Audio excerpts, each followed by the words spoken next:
절 말씀입니다. 신약 성경 신면에 있습니다.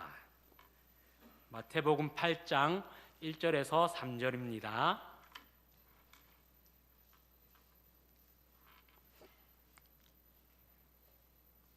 마태복음 8장 1절에서 3절 말씀입니다. 우리 함께 봉독하시겠습니다. 예수께서 산에서 내려오시니 수많은 무리가 따르니라.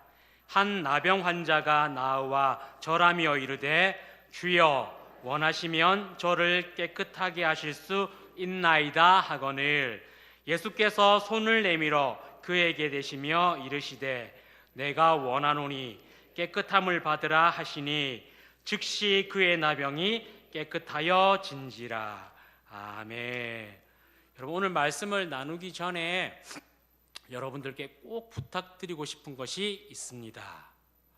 여러분, 예배를 통하여 은혜를 주는 분은 하나님이십니다. 설교자가, 찬양 인도자가, 기도자가 은혜를 주는 것이 아니라 하나님께서만이 은혜를 주십니다. 그래서 여러분, 예배를 통하여서 온 마음과 온 정성을 다하여서 예배를 드리셔야 하고요. 그리고 예배를 통하여 은혜를 받겠다라는 사모하는 마음과 기대가 있으셔야지 예배를 통해 은혜를 받으실 수 있습니다. 그러니까 여러분, 지치고 상한 마음으로 예배에 나오셨지만 예배를 통하여 은혜 받으시고 회복되시고 하나님께서 주시는 위로와 사랑을 깨달으셔서 다시금 하나님께서 기뻐하시는 신앙생활을 하실 수 있기를 진심으로 소망합니다. 그러니까 여러분, 반드시 예배에 나오실 때 은혜 받겠다라는 마음으로 기대하고 나오셨으면 좋겠습니다. 여러분, 나병에 대해서 들어보셨죠? 예전에는 문둥병, 오늘날에는 한센병이라고 합니다. 한센병은 한센병균이 피부, 말초신경, 코, 기도, 그 다음에 이런 기관 등으로 불리는 상기도의 점막에 이 균이 침범해서 피부 조직에 변형이 일어나는 것을 말합니다. 오래전에는 흔히들 피부가 썩어서 신체의 말단 부위가 떨어져 나간다고 했었죠. 그런데 이 한센병은 어떻게 감염이 되는지 오늘날까지 정확하게 밝혀내지 못한다라고 합니다. 다만 치료약이 개발되어서 초기에 치료를 시작하면 완치가 되고 치료를 받으면 전염병이지만 감염력이 떨어져서 일반인들과 정상적인 생활이 가능하다고 합니다. 그런데 이 치료약이 개발되기 전까지 불과 40-50년 전까지만 해도 한센병에 걸린 사람들은 아주 불행한 삶을 살아야 했습니다. 사람들의 비난과 무시, 차별에 시달려야 했고 감염의 위험 때문에 격리된 채 살아야 했습니다. 사실 한센병에 걸린 이 사람들에 대한 차별과 혐오는 아주 오래 전부터 있어져 왔습니다. 성경을 보셔서 아시겠지만 이미 구약 시대부터 한센병에 걸린 사람들을 하나님께 저주받은 사람 또는 하나님께 벌을 받는 사람이라는 의미로 부정한 자로 불렸습니다. 레위기 13장을 보시면 피부에 종기가 나거나 또는 피부병에 걸렸거나 한센병에 걸린 사람들에 대한 규례가 있는데, 먼저 피부에 병이 생기거나 한센병이 의심이 되면 제사장에게 상태를 보이고 일주일 동안 격리를 시킵니다. 그리고 지속적으로 병의 상태를 확인하면서 제사장의 최종적 판단에 의해서 그 사람에 대한 처우가 결정이 되는데, 최종적으로 부정한 사람으로 판단이 되면 결국은 마을 밖으로 쫓겨나 마을 밖에서 생활을 해야 됩니다. 이해를 돕기 위해서 제가 레위기 13장 45절과 46절을 읽겠습니다. 나병 환자는 옷을 찢고 머리를 풀며 윗 입술을 가리고 외치기를 부정하다 부정하다 할 것이요 병 있는 날 동안은 늘 부정할 것이라. 그가 부정한즉 혼자 살되 진영 밖에서 살지니라.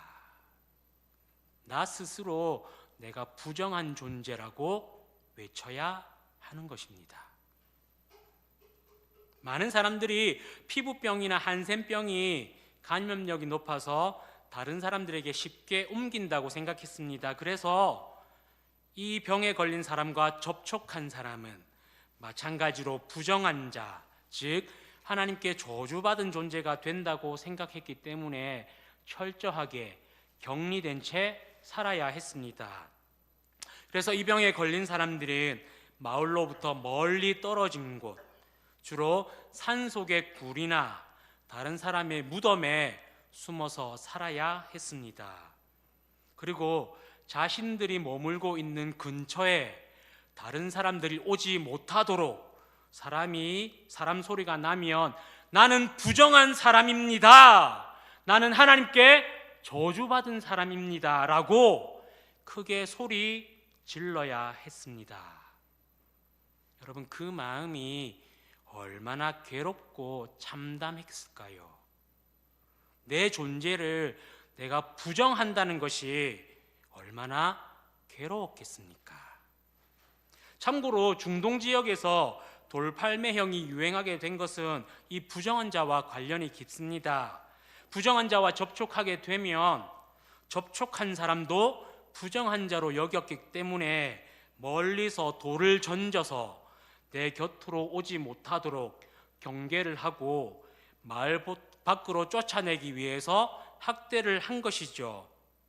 이런 사람들과 직접적인 접촉을 피하기 위해서 돌팔매질을 하게 된 것입니다. 오늘날의 가치관으로 보자면 매우 비인간적인 모습이죠. 그런데 이 한센병에 걸린 사람이 예수님께서 많은 사람들과 함께 내려오는 모습을 발견하고서는 예수님의 앞으로 나와 엎드리며 이렇게 말합니다. 주여, 원하시면 저를 깨끗하게 하실 수 있나이다. 그러자 예수님께서는 이 환자의 몸에 손을 대시며 이렇게 말씀하십니다. 내가 원하노니 깨끗함을 받으라. 그리고 예수님의 말씀대로 그의 병이 깨끗하게 나았습니다. 아무도 고칠 수 없는 병이 나은 것이죠. 누구도 고칠 수 없는 병을 예수님께서 고치셨습니다. 그런데 여러분, 오늘 말씀을 단순하게 보면 예수님께서 기적을 베푸신 것으로 넘어갈 수가 있지만 여기에는 중요한 의미가 담겨 있습니다. 그래서 저는 이 한센병자의 이야기를 통해서 두 가지를 나누려고 하는데요. 첫 번째는 예수님의 아주 특별한 사랑입니다. 그리고 두 번째는 이 한센병자의 믿음이죠. 먼저 예수님의 특별한 사랑에 대해서 함께 나누겠습니다. 현대를 살아가는 우리는 가치관과 문화가 달라서 그 시대를 살았던 사람들의 마음을 정확하게 이해하고 공감하기는 어렵습니다만 한 가지만 상상해 보겠습니다. 만약 내 앞에 이 부정한 존재가 나타났다면 여러분들께서는 이 부정한 자에 대해서 어떻게 반응하시겠습니까? 이 부정한 사람이 내 앞에 나타나서 엎드려서 고쳐달라고 애원한다면 여러분들은 어떻게 하시겠습니까? 좀 더 현실적인 이해를 돕기 위해서 한 가지를 더 붙여드리겠습니다. 이 환자가 내 앞에 나타나 엎드려 나에게 말을 건 순간 내 생각과 내 의도와는 상관없이 나는 이미 부정한 자가 되었습니다. 피할 수 없는 부정한 자가 된 것이죠. 부정한 존재라는 인식에 벗어나기 위해서는 율법에 따라서 며칠간의 절차를 거쳐서 부정한 존재가 아니라는 것을 확인받아야 합니다. 꽤 귀찮고 번거로운 절차를 거쳐야 합니다. 이런 관점에서 보면 예수님을 비롯하여 예수님을 따라다니는 이 많은 무리들 모두가 부정한 존재가 된 것이죠. 이런 상황에서 여러분들께서는 이 부정한 사람을 불쌍히 여기실 수 있으시겠습니까? 아니면 이 환자에게 화가나 돌을 던지시겠습니까? 모든 비난을 감수하고 예수님처럼 이 환자의 몸에 손을 얹고 기도해 주실 수 있으시겠습니까? 놀랍게도 예수님은 모든 사회적 통념을 깨셨습니다. 이 환자를 사랑하는 마음을 가지셨고 이 환자를 불쌍히 여기셨습니다. 그래서 모든 비난을 감수하시고 예수님께서는 이 환자의 몸에 손을 얹고는 기도해 주셨습니다. 너의 병이 낫기를 원하노라. 조금 전까지 예수님께서는 산에서 흔히 산상수훈이라고 불리는 천국 복음을 전하셨습니다. 그런데 이 은혜로운 복음의 말씀을 전하고 내려오는데 부정한 존재가 나타났으니 얼마나 시끌벅적했겠습니까? 누군가는 예수님을 지켜보고 있을 것이고요, 누군가는 돌을 던지려고 어떤 액션을 취했을 수도 있었을 것이고요, 또 누군가는 거침없이 부정한 존재에 대해서 욕을 퍼붓고 있었을 수도 있었습니다. 그런데 예수님께서는요, 이 모든 것들에 대해서 아랑곳하지 않으시고 그저 불쌍히 여기시고 사랑하셨습니다. 나으리라는 말씀만으로 족할 터인데 직접 그의 몸에 손을 대시며 그가 낫기를 원한다고 말씀하셨습니다. 여러분들께서는 이렇게 사랑하실 수 있으시겠습니까? 여러분, 예수님께서 보여주신 이 사랑은 특별한 사랑입니다. 아무나 하실 수 있는 사랑이 아닙니다. 내가 부정적인 존재로 여겨지는 것에 대해서 일절 아랑곳하지 않으시고 불쌍히 여기는 마음, 사랑하는 마음으로 그에게 직접 손을 대어서 고쳐주신 것이죠. 사랑하는 김해교회 성도 여러분, 오늘 말씀을 통해서 그런데 한 가지만 우리가 알았으면 좋겠습니다. 이 한생병자를 사랑하셔서 고치신 예수님께서 저와 여러분들을 사랑하고 있다라는 것입니다. 여러분들께서 지금 어떤 상황에 놓여 있는지, 어떻게 살아왔는지, 어떤 분인지에 상관없이 예수님은 이 한센병 환자처럼 여러분들을 귀하고 귀한 존재로 사랑하시고 여러분들을 구원하시기 위해서 이 자리로 불러주셨다라는 것입니다. 예수님께서 저와 여러분들을 사랑하십니다. 여러분, 이 사실을 믿으십니까? 그렇다면 여러분, 혹시 우리 중에 시험에 든 분들이 있으시다면, 여러 가지 고난으로 인하여 슬픔을 가진 분들이 있으시다면 꼭 기억하십시오. 혹시 우리 중에 육신의 질고로 인하여 고통당하는 분들이 있으시다면, 여러 가지 어려움으로 인해서 괴롭고 슬프고 외롭고 허무함을 느끼시는 분들이 있으시다면 반드시 기억하십시오. 예수님께서는 여러분들을 사랑하십니다. 이 예수님의 사랑을 깨달았다면 여러분, 우리가 해야 할 것이 있습니다. 뭐냐면 이 사랑을 배워서 이제 베푸는 사람이 되어야 한다는 것이죠. 차별하지 않고 무시하지 않고 모든 사람에게 사랑을 나누어 주는 예수님의 제자가 되어야 한다는 것입니다. 그런데 현실적으로 참 어렵습니다. 우리의 성품이 예수님과 같지 않기 때문입니다. 그렇지만 예수님께서 우리를 사랑하시는 것처럼 우리도 사랑을 베풀 수 있어야 합니다. 그것이 그리스도인의 삶이고 사명입니다. 내 이익에 따라서 차별적인 사랑을 베푸는 사람이 아니라 원수까지도 사랑할 수 있는 이 예수님의 사랑을 베푸시는 우리 김해교회 성도님들 되시길 진심으로 소망합니다. 여러분, 예수님의 사랑을 배울 수 있기를 간절히 소망합니다. 어떤 상황에서도 이 사랑을 배워서 베풀 수 있도록 노력하는 우리 김해 교회 성도님들 되시길 진심으로 소망합니다. 두 번째로 이 한센병 환자의 믿음을 한번 보겠습니다. 여러분, 이 환자가 예수님 앞으로 나오기까지 얼마나 많은 고민이 있었겠습니까? 예수님 앞으로 나아가면 분명히 공격을 당할 텐데, 비난받고 모욕을 당할 텐데 라는 고민이 분명히 있었을 것입니다. 갈등이 있었을 것입니다. 혹시라도 가는 중에 돌 맞아 죽는 것은 아닌가, 나 때문에 다른 사람들도 부정한 존재가 되는데 내가 이렇게 뛰쳐나가는 것이 과연 옳은 일일까? 얼마나 많은 갈등과 고민이 있었을까요? 그런데 여러분, 그는 예수님을 만나면 나을 수 있다는 분명한 믿음과 확신이 있었습니다.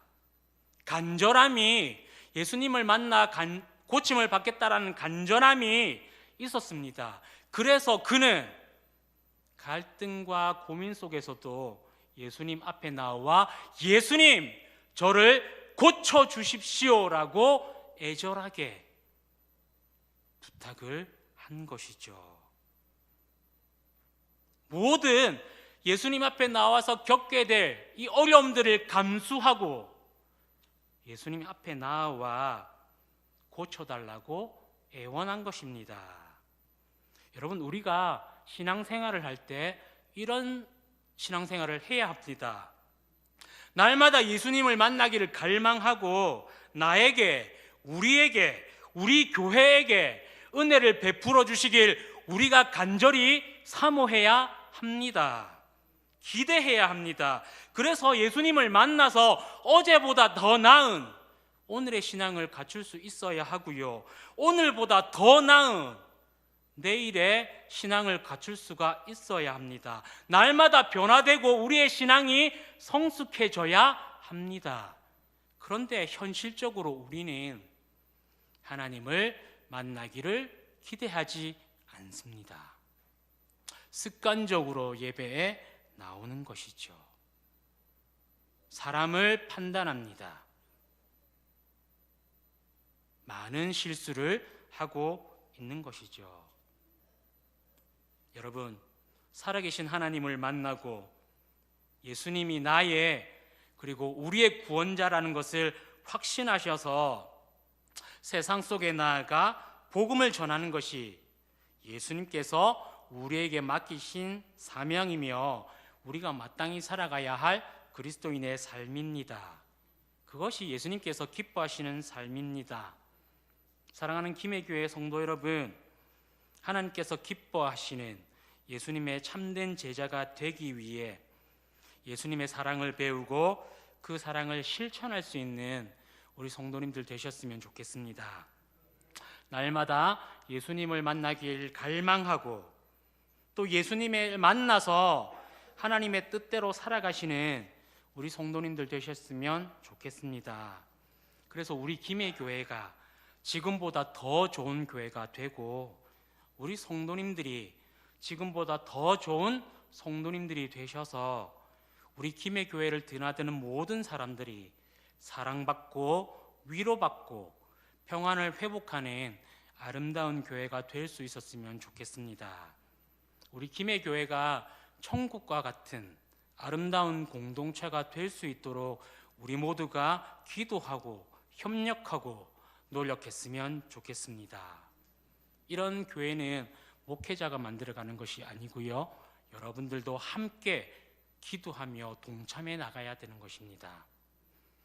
우리 교회가 좋은 교회가 되기 위해서는요, 내가 먼저 좋은 성도가 되어야 합니다. 우리 교회가 사랑과 위로가 넘치는 교회가 되기 위해서는요, 내가 먼저 사랑을 베풀고요, 내가 먼저 위로하는 사람이 되어야 하고요, 내가 먼저 타인의 아픔을 공감하며 같이 손잡고 기도해 줄 수 있어야 합니다. 여러분, 그런 교회를 우리가 함께 만들어 갔으면 좋겠습니다. 우리 함께 말씀을 생각하며 기도하도록 하겠습니다. 여러분, 첫 번째 기도 제목은요, 우리 모두가 예수님의 사랑을 깨닫게 해달라고 기도했으면 좋겠습니다. 많은 사람들이 예수님을 믿지만 예수님의 사랑을 깨닫지 못합니다. 신앙의 첫 번째는